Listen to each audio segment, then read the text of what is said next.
नमस्कार मित्रांनो, स्वागत आहे तुम्हा सर्वांचंच आपल्या आजच्या या व्हिडिओमध्ये। कोण होतीस तू, काय झालीस तू या मालिकेच्या आजच्या भागाचे लेटेस्ट त्याचबरोबर इंटरेस्टिंग अपडेट जाणून घेणार आहोत। त्यामुळे पटापट व्हिडिओला लाईक करा, तसेच चॅनलला सबस्क्राईब करून बेल आयकॉन आठवणीने प्रेस करा, जेणेकरून तुम्हाला पुढच्या प्रत्येक व्हिडिओचं नोटिफिकेशन मिळत जाईल आणि सर्व व्हिडिओंचा आनंद अगदी उत्तम पद्धतीने घेता येईल। चला तर मग मित्रांनो, अजिबात वेळ वाया न घालवता सुरुवात करूया आपल्या आजच्या व्हिडिओला। तर आजच्या भागात आपण असं पाहतो की इकडे हनुमंतच्या घरी आता कावेरी आणि उदय दोघंजण पोहोचलेले असतात, पण हनुमंतच्या दाराला कुलूप असतं। आता लगेचच उदयदादा म्हणायला लागतो, कावेरी आता ग आपण काय करायचं, हे घर तर बंद आहे। कावेरी म्हणत असते, भाऊजी ज्या ठिकाणी व्यक्ती राहून गेलेली असते त्या ठिकाणी नक्कीच आपल्याला काहीतरी तिच्याबद्दल सापडतं। एक मिनटं। आणि मग कावेरी लगेचच स्वतःच्या केसातून एक पिन काढते आणि तो दरवाजा उघडते आणि मग आता लगेच ते दोघंजण आतमध्ये येतात। कावेरी आतमध्ये आल्या आल्या लगेचच आता उदयदादाला सांगते, भाऊजी तुम्ही इकडे बघा, मी तिकडे बघते। आणि मग आता उदयदादा आणि कावेरी दोघंसुद्धा शोधकार्य सुरू करतात। आता दोघंसुद्धा शोधत असतात, पण दोघांनासुद्धा काहीही सापडत नसतं। मग आता कावेरी ही देवयाईला म्हणते, देवयाई आता तूच काहीतरी मार्ग दाखव, काहीतरी सापडू देत आम्हाला। त्याबरोबर आता कावेरीच्या पायाला एक छोटासा बॉक्स लागतो। कावेरी खाली बघते आणि तो बॉक्स उचलून हातामध्ये घेते। ती तो बॉक्स उघडणार असतेच इतक्यात समोरून हनुमंत येतो आणि कावेरीला धक्का देऊन तो बॉक्स घेऊन पळून जातो। आता कावेरी जाऊन कपाटावरती आदळते आणि तिच्या हाताला कपाट लागतं, तरीसुद्धा ती अजिबात वेळ वाया न घालवता पटकन हनुमंतच्या पाठीमागे पळत येते। आता तिच्या मागे मागे उदयदादासुद्धा पळत असतो। पुढे हनुमंत, मागे कावेरी, त्याच्या मागे उदयदादा, असं ते तिघंजणं पळत असतात।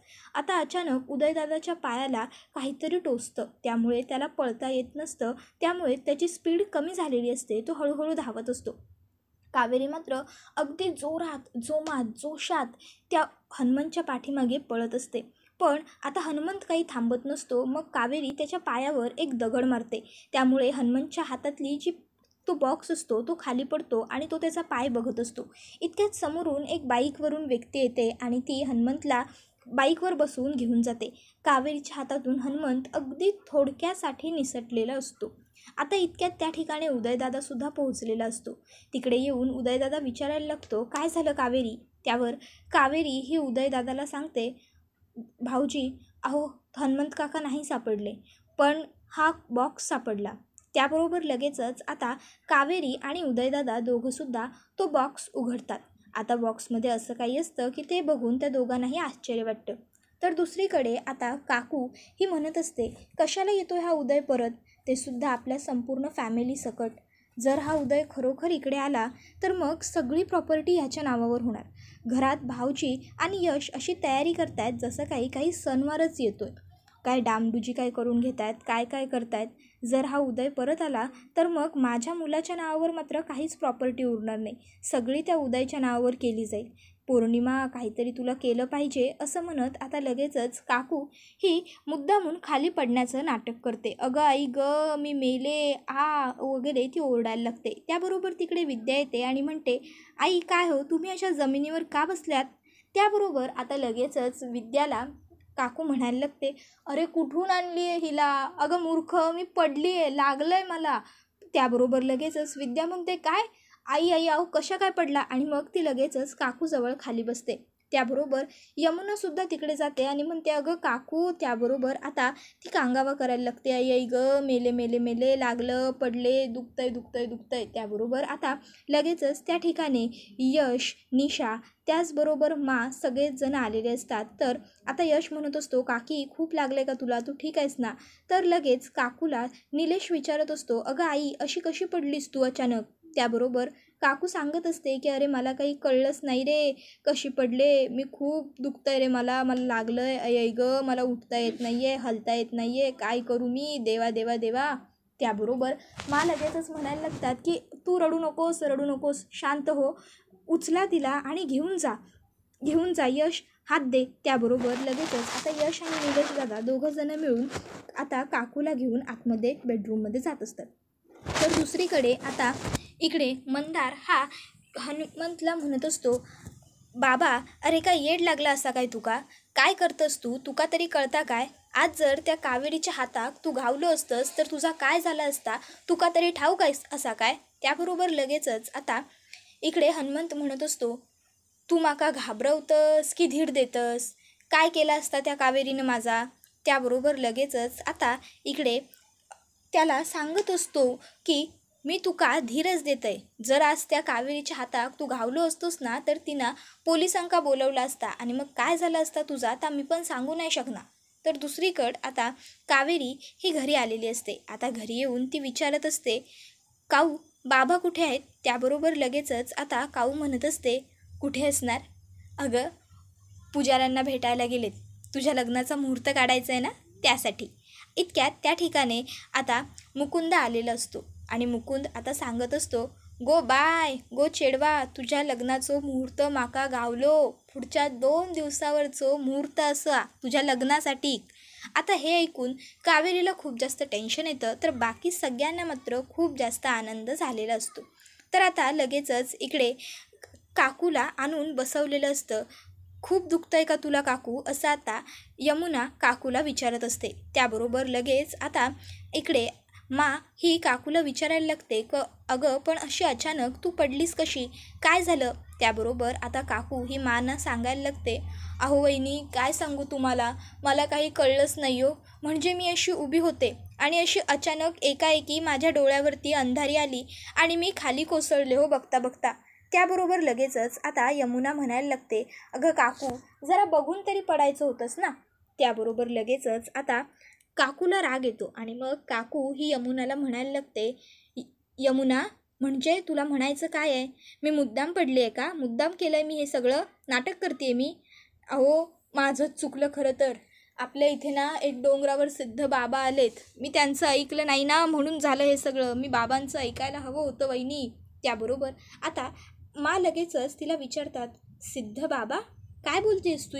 त्याबरोबर लगेचच आता काकू सांगायला लागते की अहो आपल्या इथे डोंगरावर एक सिद्ध बाबा आलेत आणि त्या बाबांनी मला सांगितलं होतं की येत्या 2 दिवसांमध्ये आपल्या घरावर काहीतरी मोठं संकट, मोठं अरिष्ट येणार आहे. पण मी त्यांचं ऐकलं नाही आणि बघा मी कशी फसले, मीच पडले, मलाच कसं लागलं ते बघा वहिनी बघा. अगं आई गं दुखतंय दुखतंय दुखतंय असं सगळं आता काकू नाटक करायला लागते.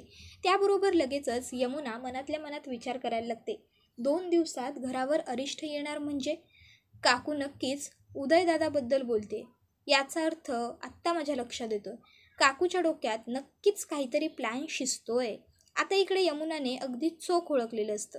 तर आता आई म्हणजेच मा या म्हणत असतात, आता आणखीन कोणतं कोणतं संकट घरावर येणार आहे आणि काय काय या घराला बघावं लागणार आहे देवालाच माहीत. तर दुसरीकडे आता मंदार हा त्याच्या बापसाक समजवत असता, रे तुका काय झाला असता बापूस तर मी काय केला असता. त्यावर त्या जो बापूस त्याका म्हणत असता, रे त्या कावेरीक आपल्यावर संशय इलो असतला, त्याचा काय करूचा? आणि तिची पेटी तिच्या हातात घावली असा, त्या पेटीमध्ये तुझो आणि माझो लहानपणीचो तुझ्या फोटो असा, त्याचा काय करूचा?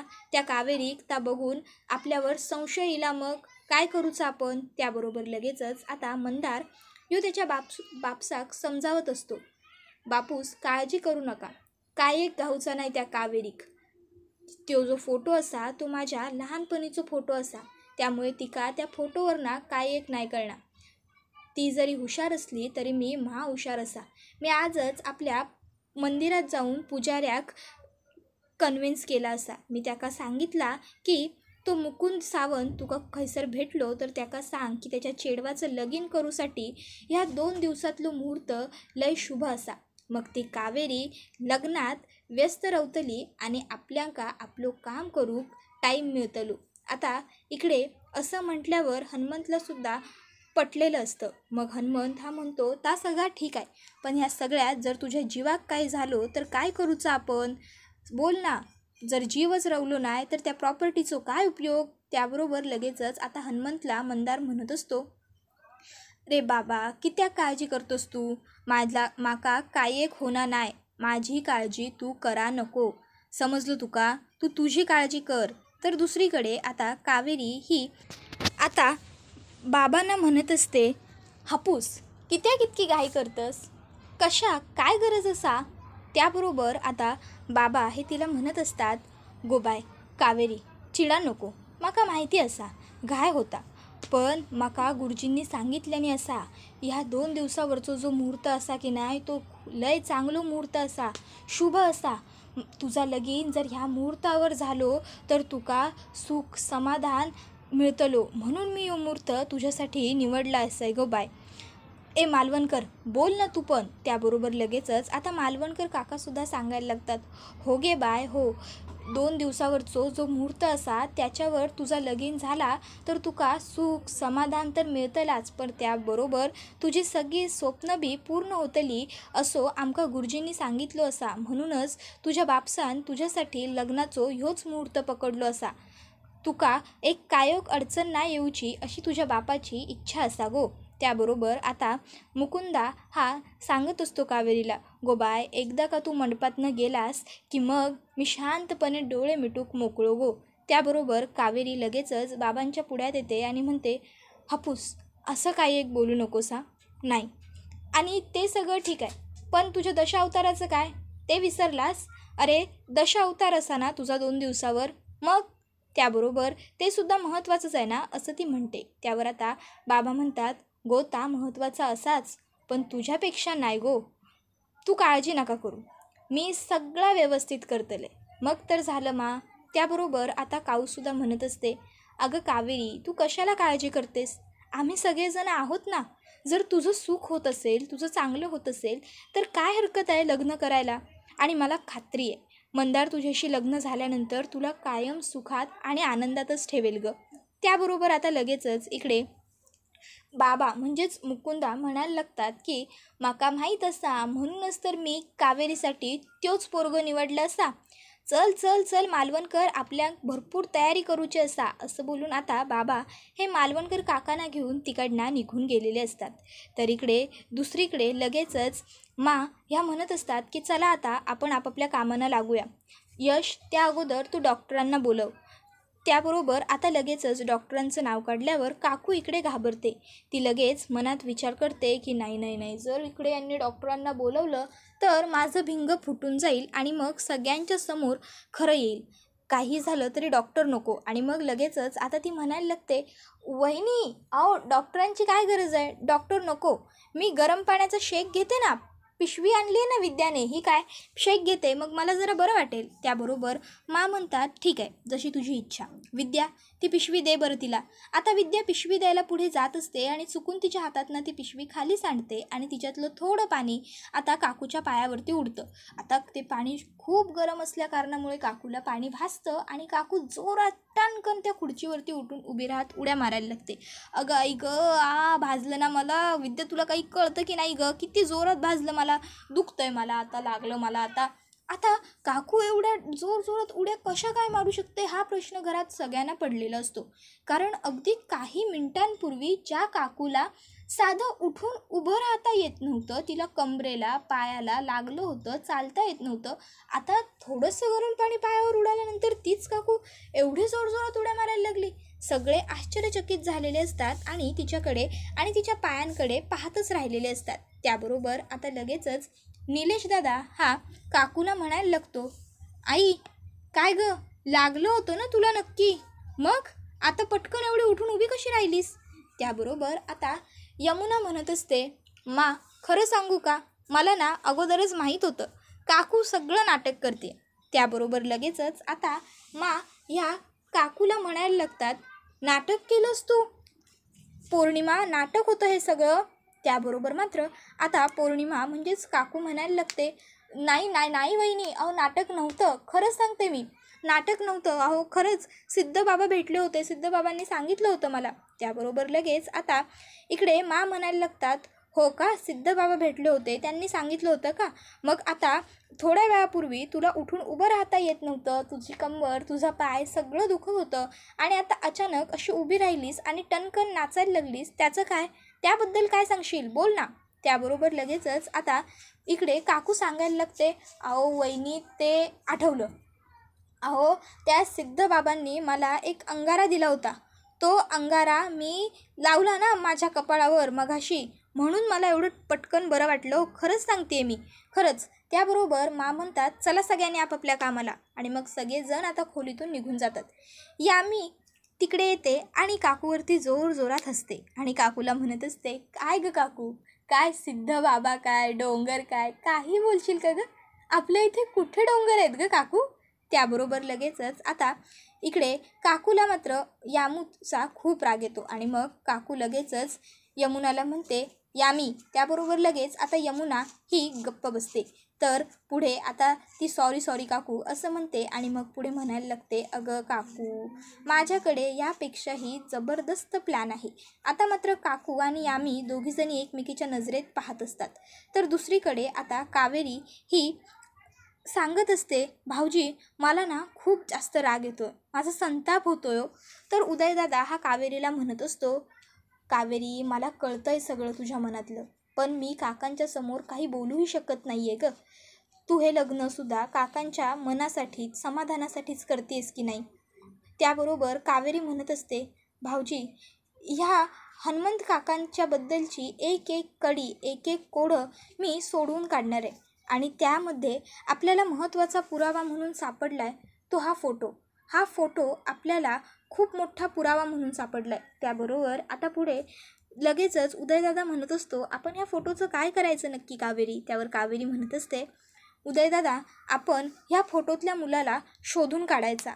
आता त्या फोटोतला जो मुलगा असतो तो खूप लहान असतो. आता खरं तर तो मुलगा मंदार असतो, पण ही गोष्ट कावेरीला माहीत नसते की मंदार हा हनुमंतचा मुलगा आहे. उदयदादा म्हणत असतो, अगं कावेरी हे करणं कसं शक्य आहे? अगं तो फोटोतला मुलगा बघ ना किती लहान आहे तो तेव्हा. आता तो मुलगा नेमका कसा दिसतो, मोठा झाला असेल तो, हे आपल्याला काहीच माहीत नाही आहे. त्यावर आता कावेरी विचार करायला लागते आणि म्हणते, कळेल भाऊजी, काहीतरी मार्ग नक्की निघेल. तर इकडे आता हनुमंत हा सांगत असतो की अरे आता ती पेटी जी गावली असा त्या कावेरी, त्यामध्ये तुझा फोटो असा, त्याचा काय करूचा? त्यावर आता लगेचच मंदार म्हणत असतो, बाबा मी म्हणलंय ना तुका, त्या कावेरी काय एक नाही कळूचा म्हणून, तर नाही कळूचा, तो माझा लहानपणीचो फोटो असा. तर इकडे कावेरी ही उदयदादाला म्हणत असते, उदयदादा टेक्नॉलॉजी आता खूप पुढे गेली आहे, मग आपण तिचा वापर करायला नको? टेक्नॉलॉजीचा वापर आपण करायचा आणि हा जो लहान मुलगा दिसतोय हा मोठेपणी कसा दिसू शकतो हे शोधून काढायचं आणि मग ह्या मुलालासुद्धा शोधायचा. तर दुसरीकडे एक जोगतीन ही आता घरी आलेली असते आणि मा ह्या जोगतिनीला दानसुद्धा करत असतात. जोगतीन मांना सांगत असते की तू खूप खंबीर आहेस, खमकी आहेस, तू ह्या घराची एक दगडसुद्धा हलू देणार नाहीस, पण येत्या 2 दिवसांमध्ये ह्या घरावर खूप मोठं संकट येणार आहे पोरी. तर दुसरीकडे आता कावेरीला हळद लागण्याची वेळ आलेली असते. कावेरीची हळद सुरू असते आणि त्याच वेळेस काऊच्या सासरहून वाण आलेलं असतं, ते तिने तिथेच कावेरीच्या बाजूला ठेवलेलं असतं. आता चिकू हा कावेरीच्या शेजारी तिथे बसलेला असतो. आता चिकू तो जे वाण असतं तिथे आलेला असतो खेळत खेळत आणि आता तो त्या वाणातली वस्तू एक करून बाहेर काढून टाकत असतो आणि आता कशी काय ती त्याच्या हाताला बरोबर हळदीची डबी लागते. आता चिकू हळदीची डबी उघडतो आणि त्यामधली हळद तो काढून खाली टाकत असतो. आता इतक्यात काऊची नजर चिकूवरती पडते आणि चिकूला उचलून घेण्यासाठी काऊ तिकडे धावत येत असते आणि येत असताना चुकून तिचा हात हा ज्या बाईने मंदारची उष्टी हळद कावेरीसाठी आणलेली असते तिला लागतो. आता त्या बाईच्या हातातून लगेचच हळद खाली सांडते. कावेरी बाजूला बघते तर काय, चिकू हा हळदीबरोबर खेळतोय. कावेरी पटकन चिकूला जवळ घेत असते. इतक्यात चिकूच्या हाताला जी हळद लागलेली असते ती चिकूच्या हाताने कावेरीच्या गालाला लागते. त्याबरोबर आता काऊ ही कावेरीला म्हणायला लागते, कावेरी आज तुला हळद तर लागली पण माझ्या सासरची. त्याबरोबर मात्र आता कावेरी ही तिथे तशीच बसून राहते. मित्रांनो, आता हा हळदीचा करंडा खरं तर यशने भरला होता. म्हणजेच खऱ्या अर्थाने बघायला गेलं तर आता यशच्या हाताची म्हणजे यशची उष्टी हळद कावेरीला लागलेली आहे. मग आता यश आणि कावेरीचं लग्न कसं होणार आणि पुढे काय घडणार हे सगळं पाहण्यासाठी आपल्या चॅनलला सबस्क्राईब करून ठेवा. त्याचबरोबर बेल आयकॉन नक्की प्रेस करा, म्हणजे पुढच्या प्रत्येक एपिसोडचं नोटिफिकेशन तुम्हाला पटापट मिळत जाईल. मालिकेंचे असेच नवनवीन अपडेट पाहत राहण्यासाठी चॅनलला सबस्क्राईब करा, बेल आयकॉन प्रेस करा. त्याचबरोबर आपल्या व्हिडिओला लाईक करा आणि आपला हा व्हिडिओ तुमच्या जास्तीत जास्त कुटुंबियांबरोबर तसेच मित्रपरिवारांबरोबर नक्की शेअर करा, जेणेकरून त्यांनासुद्धा आपल्या अशाच उत्तम व्हिडिओचा आनंद घेता आला पाहिजे. पुढचा व्हिडिओ येईपर्यंत टाटा बाय बाय, धन्यवाद.